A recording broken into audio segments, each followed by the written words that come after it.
பாஜக துணையோடு தமிழ்நாட்டை கலவர பூமியாக மாற்ற RSS இந்து முன்னணி அமைப்புகள் முயற்சி செய்து வருவதாக தமிழ்நாடு காங்கிரஸ் கமிட்டி தலைவர் செல்வ பெருந்தகை குற்றம் சாட்டியுள்ளார். சென்னை சத்தியமூர்த்தி பவனில் செல்வ பெருந்தகை செய்தியாளர்களை சந்தித்தார். அப்போது பேசிய அவர், நாடாளுமன்ற தேர்தலில் அயோத்தியில் படுதோல்வி அடைந்தவர்கள் திருப்பரங்குன்றத்தில் கழகம் செய்ய தொடங்கியிருக்கிறார்கள் என்று கூறினார்.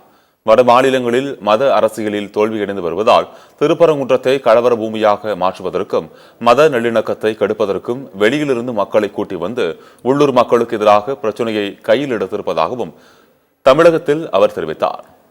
பாஜகவின் துணையோடு தமிழ்நாட்டை கலவர பூமியாக மாற்ற RSS மற்றும் இந்து முன்னணி அமைப்புகள் முயற்சி செய்து வருவதாக குற்றம் சாட்டிய செல்வ பெருந்தகை, காங்கிரஸ் சார்பில் நாளை மத நல்லிணக்கென வழிபாடு நடத்தப் போவதாக தெரிவித்தார். பாஜகவோட துணையோடு தமிழ்நாட்டை கலவர பூமியாக மாற்றுவதற்கு முயற்சி செய்து வருகிறார்கள். இதை ஜனநாயக சக்திகள் அனைவரும் ஒன்றிணைந்து இப்படிப்பட்ட சக்திகளை அடையாளம் காட்ட வேண்டும்.